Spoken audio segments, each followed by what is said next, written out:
Member for Ryan has the call. Madam Deputy Speaker, I rise to speak on this very important motion from the member for Dawson. According to the World Federation of Neurology, as this motion notes, dyslexia is manifested by difficulty in learning to read despite conventional instruction, adequate intelligence and socio-cultural opportunity. This means that students with dyslexia learn differently from most students. The traditional methods of teaching, such as phonics, are not necessarily appropriate for what Dyslexia Australia calls the auditory learner. First and foremost, it is important that the difficulties that arise from dyslexia are recognised by all Australians so that we can reduce the stigma for these students. Dyslexia is not, as some believe, simply flipping letters around.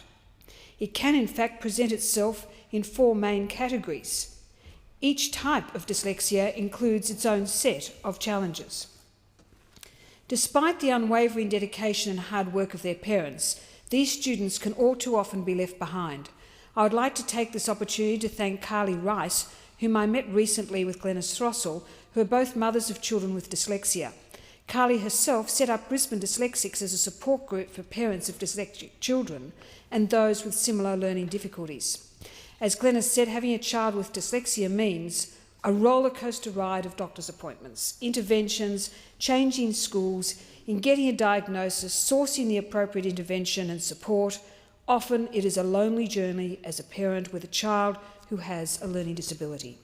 Both Carly and Glenys are working very hard at getting their important message out to the community, that there is support and guidance out there for parents. In education, one of their primary concerns is with the National Assessment Program Literacy and Numeracy, NAPLAN. It is simply not designed to accommodate the learning and reading styles of children with a learning difficulty or disability. For all students undergoing NAPLAN, it can be an incredibly stressful time of the year, but especially for students who face additional challenges. Some parents simply keep their children at home during NAPLAN testing. As Glenys said, the reason being is that we don't set up our children for failure when they have no hope of succeeding. A NAPLAN goal when testing dyslexic students should be testing their abilities, not their disabilities. These parents know that there are improvements that can be made within the current framework of NAPLAN. As this motion notes, for example, it would be beneficial for students with dyslexia to have their NAPLAN test read to them. Given their auditory learning style, I also note that some dyslexic students with writing and spelling challenges could also benefit from a scribe.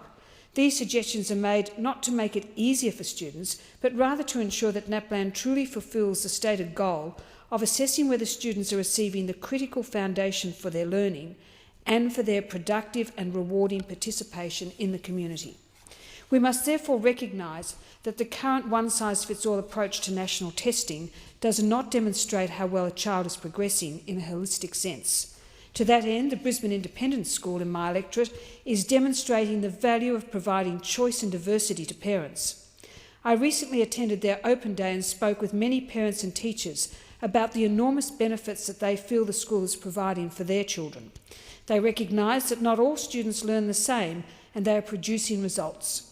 Their community wants to work alongside the mainstream education system in Queensland to provide the best early intervention programs for all their students so that they can overcome their learning difficulties. As the Glenleadon School in my electorate has demonstrated for over 30 years, early intervention can produce amazing results for students with primary language disorder, and I'm sure that BIS can do the same for their students. I'd also like to thank the member for Sturt, who in cooperation with Spelled South Australia tabled more than 10,000 petitions in the House on 5th of June to recognise the educational difficulties of dyslexia. As a Shadow Minister for Education, he said, "There is no shame in a learning disability. The only shame is if it is not recognised and treated." We all want to see that children with a disability, whether that is dyslexia, primary language disorder or others, receive high-quality early intervention. It is absolutely crucial to the students and their parents that the education system recognises and supports their needs. I commend this motion to the House.